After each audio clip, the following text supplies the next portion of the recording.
जय हिंद। स्वागत करता हूं मैं एक बार फिर से आप सभी का भारत के इस सर्वश्रेष्ठ मंच पर।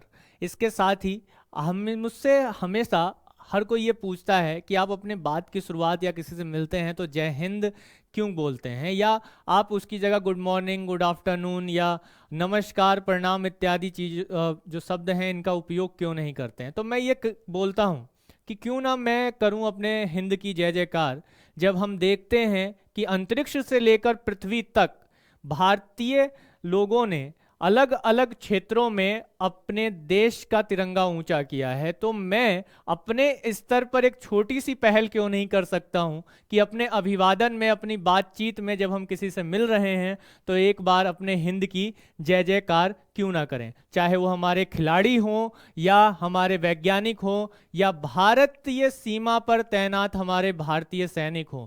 ये सभी अपने अपने स्तर पर इस देश का नाम ऊंचा कर रहे हैं, तो हम क्यों ना बोलें एक बार जय हिंद। तो इसी क्रम में अभी आप लोगों ने ये समाचार सुना भी होगा और देखा भी होगा कि विश्व एथलेटिक्स चैंपियनशिप में नीरज चोपड़ा ने एक और उपलब्धि हासिल की, जिस उपलब्धि में हमने देखा कि उन्होंने एक स्वर्ण पदक जीता। उन्होंने स्वर्ण पदक जीतते हुए भारत को पहली बार विश्व एथलेटिक चैंपियनशिप में स्वर्ण पदक दिलाया इस खेल के माध्यम से, जो इनका खेल है भाला फेंकने का। तो एक तरह से अगर देखा जाए तो इस कहानी ने या इस बात ने, इस न्यूज़ ने पूरे विश्व में एक सनसनी पैदा कर दी कि कैसे एक युवा अपनी विलक्षण प्रतिभा के साथ, एक दृढ़ संकल्प के साथ आगे बढ़ता है और विश्व के सबसे प्रतिस्पर्धी या अनुभवी खिलाड़ियों को पीछे करते हुए, अपने आप को स्थापित करता है और सबसे दूर भाला को फेंकता है। तो इसी क्रम में हम जानने का थोड़ा प्रयास करेंगे कि नीरज चोपड़ा, जिन्होंने अभी एक बार फिर से भारत का सीना पूरे विश्व के सामने चौड़ा कर दिया है, इसमें इन्होंने इस खेल में, जब बुडापेस्ट में ये खेल खेला जा रहा है तो उस समय सबकी निगाहें केवल उस मैदान में इकट्ठा हुए लोगों की निगाहें नहीं, पूरे विश्व की निगाहें जब उस व्यक्ति पर टिकी रहीं, नीरज चोपड़ा पर टिकी रहीं, तो नीरज ने भी लोगों को निराश नहीं किया और 88.18 मीटर शानदार थ्रो किया, यानी कि भाला को फेंका। अब इसी चीज को देखते हुए हमने देखा कि इस तरह की प्रसिद्ध चैंपियनशिप में यह उपलब्धि भारत की पहली उपलब्धि थी।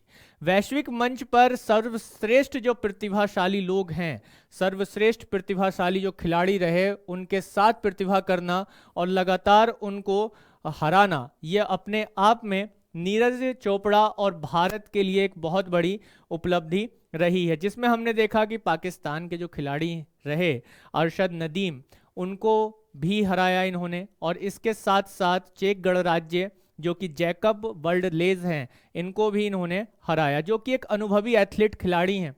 और अनुभवी एथलीट खिलाड़ी होने के साथ साथ उन्हें बहुत ही बड़े पैमाने पर विजेता भी घोषित किए जाते रहे हैं अलग अलग क्षेत्रों में। लेकिन यहाँ नीरज चोपड़ा के सामने, उनके थ्रो के सामने ये लोग नहीं टिक पाए और हमने देखा कि कहीं ना कहीं भारत ने एक बार फिर से ये स्थापित कर दिया, एक बार फिर से ये बता दिया कि हम खेल में हो या अंतरिक्ष हो, हम कहीं भी पीछे हटने वाले नहीं हैं। चाहे वो ज्ञान का संसार हो या हम भौतिक रूप से जीवन जीने के अभिलाषी हों, किसी भी क्षेत्र में भारतीय वर्तमान में पीछे नहीं है। तो कहीं ना कहीं एक बार फिर से पूरे विश्व की निगाहें चंद्रयान 3 के बाद भारत की ओर आकर टिक गई हैं कि हाँ, भारत एक वो देश नहीं रहा जिसको विश्व ये कहता था कि इनको बस केवल और केवल बीन पर सांप को नचाना आता है। तो कहीं ना कहीं हमने यह साबित कर दिया है हर एक क्षेत्र में कि हम केवल ना बीन पर सांप को नचाना जानते हैं, बल्कि अपनी धुन पर पूरे विश्व को घुमाना भी जानते हैं। तो इस हर एक एथलीट्स के पीछे, इसी क्रम में हम देखते हैं कि हर एक एथलीट्स के पीछे एक कहानी होती है, एक मजबूत पिलर होता है कोई ना कोई, और उस मजबूत पिलर यानी कि वो एक ताकत जो होती है वो कहाँ से आती है, हर एक का कोई ना कोई एक सपोर्टर होता है। तो यहाँ हम इसी चीज को देखते हैं कि जो नीरज चोपड़ा हैं, उनके पीछे जो एक मजबूती के नाम पे उनके पिलर खड़े हैं वो उनके फादर, यानी कि फैमिली तो रहती ही है हर किसी के लिए, लेकिन यहाँ इनके behind every successful athletes there is a strong support system. For Neeraj it's his family. उनका जो परिवार है वो इसके पीछे एक महत्वपूर्ण सपोर्टर के रूप में खड़ा रहा, खास तौर पे उनके फादर सतीश कुमार। इसी के साथ ही उन्होंने इस जीत के उपलक्ष्य में ये भी कहा कि ये एक उल्लेखनीय है, उत्साहित करता है, उत्साहित क्षण है जब नीरज इस गोल्ड मेडल को जीतकर इंडिया आ रहे हैं। और यही नहीं, ना केवल उनके पिता उत्साहित हैं बल्कि देश के जो खेल मंत्री हैं, भारतीय युवा मामले एवं खेल मंत्री अनुराग ठाकुर भी, वहाँ से लेकर भारतीय सेना तक में इस बात का उत्साह मनाया जा रहा है कि कैसे भारतीय सेना में का एक जवान भी इस खेल में इस पूरे विश्व को टक्कर दे रहा है। तो मैं आपको बता दूं कि नीरज चोपड़ा भारतीय सेना के हिस्से हैं, वहाँ के जवान हैं। तो इस चीज़ को देखते हुए हम देख रहे हैं कि कैसे उनके पिता हर समय हर वक्त उनको सपोर्ट करते रहे हैं, उनके पीछे चलते रहे हैं, हर एक क्रम में हर एक जगह हमने इस चीज़ को देखा है। तो एक ऐतिहासिक विरासत या नीरज के लिए आगे और क्या चीज़ें हम देखने वाले हैं, तो यहाँ ये कोई पहली बार नहीं है जब नीरज ने विश्व में इस उपलब्धि को हासिल किया हो। ऐसा पहली बार नहीं है कि नीरज ने विश्व में इस उपलब्धि को हासिल किया हो। इससे पहले इसी चैंपियनशिप में उन्होंने रजत पदक जीता हुआ था, लेकिन अब उनका एक टारगेट था, एक लक्ष्य था, एक प्रतिबद्धता थी, एक दृढ़ता थी, एक संकल्प था कि वो इसका गोल्ड मेडल भी जीतेंगे, स्वर्ण पदक भी उन्हें जीतकर लाना है। तो इस स्वर्ण पदक को जीतने के क्रम में जो उनका एक साहस रहा, जो एक उत्साह रहा, उस उत्साह का उत्कृष्ट प्रदर्शन उन्होंने इसमें किया और एक इतिहास रच डाला। एक इतिहास ऐसा रच डाला है, एक रिकॉर्ड ऐसा कायम किया है कि जो शायद बिरले ही आगे भविष्य में ये तोड़ा जा सके। तो ये प्रदर्शन करते हुए रजत पदक उन्होंने पहले जीता है और यहाँ से वो अब कहाँ तक लेकर जाएंगे, इस क्रम में उन्होंने स्वर्ण पदक को जीता है। हो सकता है कि आगे आने वाले समय में हमें ये भी देखने को मिले कि वो अपना रिकॉर्ड स्वयं ही तोड़ने वाले हैं। लेकिन इन सब कहानियों के बाद एक कहानी काफ़ी प्रसिद्ध हो रही है इस चीज़ को लेकर। अक्सर हम जब ऐसी उपलब्धियां हासिल करते हैं तो कहीं ना कहीं हम भारतीय या बाहरी लोग जो इन चीज़ों में विश्वास रखते हैं वो इस बात को मानने लगते हैं कि नीरज चोपड़ा के भाले पर किसी दैवीय शक्ति का प्रभाव है जो उसको हर बार इतनी आगे फेंक कर चला जाते हैं या इतनी दूर तक वो भाला पहुंच जाता है। तो मैं कहता हूं हाँ, वो दैव्य शक्ति है, वो दैव्य शक्ति है। उनकी जो एक उत्कृष्ट दृढ़ संकल्पता है वो दैव्य शक्ति है। उनका निरंतर अनुशासन में रहना और निरंतर अभ्यास करना। हमें अपने जीवन में हर एक पल को एक अनुशासन के साथ जीना चाहिए, ये सिखाते हैं नीरज चोपड़ा। अपने रोजमर्रा के जीवन में आज आप क्या कर रहे हैं, रोज क्या कर रहे हैं, वो आपके भविष्य को निर्धारित करता है। इस चीज को सिखा रहे हैं नीरज चोपड़ा। अगर हमें सीखना है तो ऐसे खिलाड़ियों से कुछ हमें सीखना होगा कि कैसे ये खिलाड़ी अपनी बेजोड़ शक्ति से, अपने साहस से, अपने निरंतर अभ्यास से अपने कुरुक्षेत्र को जीत ले जाते हैं। तो भाला फेंकना या ऐसे खेल विश्व के लिए नए होंगे, लेकिन मैं यहाँ बताता चलूँ कि भारतीयों के लिए ये खेल कोई नया नहीं है। प्राचीन काल से हम देखते आ रहे हैं कि भारत में भाला फेंकना एक सामान्य खेल है। तो जब भारतीय इसमें कोई काम करता है, स्वर्ण पदक जीत कर लाता है, तो हमें ऐसे अचंभित नहीं होना चाहिए, क्योंकि हमने अपनी संस्कृति को बेशक भुला दिया है, लेकिन कहीं ना कहीं विदेशी ही सही उन्होंने हमें बताया है, बस नाम दे दिया है जेवलिन।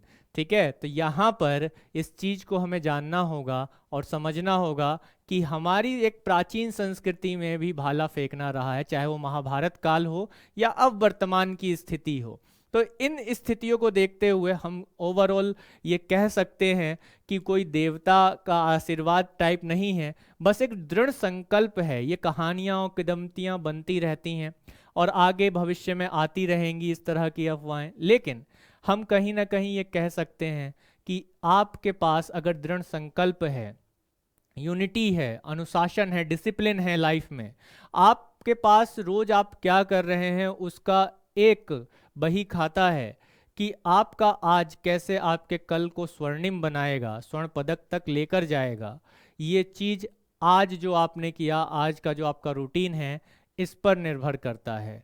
तो कुल मिला के हम इस निष्कर्ष पर कह सकते हैं कि भारतीय एथलीट्स के लिए एक नया युग की शुरुआत यहाँ पर हो चुकी है, और भारतीय एथलेटिक्स यहाँ पर या भारतीय खिलाड़ियों के लिए एक नई सोच और एक नया उत्साह उत्पन्न करने का काम नीरज चोपड़ा ने यहाँ किया है इस स्वर्ण पदक को जीतने के बाद। तो स्वर्ण पदक न सिर्फ उनकी एक व्यक्तिगत उपलब्धि है, बल्कि इसके साथ साथ ये भारतीय एथलेटिक्स के लिए एक नई सुबह का प्रतीक भी है। इस चीज को हमें समझना होगा कि भारतीय एथलेटिक्स, जिसमें हम देखते हैं कि स्पोर्ट्स पर मेनली ज़्यादा फोकस नहीं किया जाता, लेकिन अब वर्तमान समय में जब ऐसे खिलाड़ी हमें विश्व स्तर पर हमारा प्रतिनिधित्व करते हैं, देश का प्रतिनिधित्व करते हैं और वो जीतते हैं, तो ये कोई व्यक्तिगत उपलब्धि नहीं बल्कि भारतीय एथलेटिक्स के लिए एक नई सुबह का प्रतीक है। और उनकी सफलता ने ये दिखाया है कि प्रतिभा, कड़ी मेहनत और अटूट प्रतिस्पर्धा से ही इनके सही मिश्रण के साथ ही आप भारतीय एथलेटिक्स दुनिया में सर्वश्रेष्ठ के साथ प्रतिस्पर्धा कर सकती है। यानी कि दुनिया के कितने बड़े बड़े खिलाड़ी क्यों ना सही, लेकिन उनके साथ हम प्रतिस्पर्धा, एक कंपटीशन कर सकते हैं, और उस कंपटीशन को करते हुए भारतीय एथलेटिक्स दुनिया में या भारतीय एथलीट दुनिया में एक सर्वश्रेष्ठ प्रदर्शन कर सकती है और विजयी भी हो सकती है।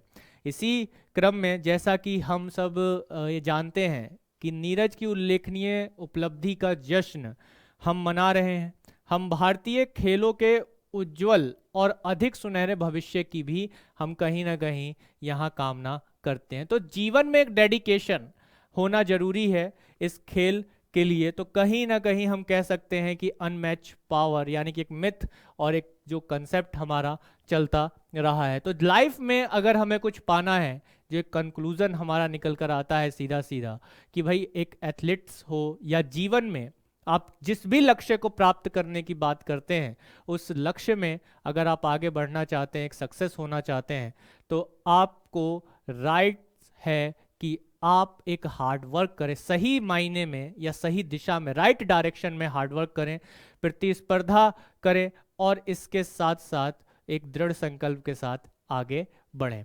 तो कुल मिला के ये एक भारत के लिए बहुत बड़ी उपलब्धि रही, और इस उपलब्धि को देखते हुए हम ये कह सकते हैं, हम ये मान सकते हैं कि भारत आगे आने वाले समय में भी इसी प्रकार की उपलब्धियों को हासिल करता रहेगा।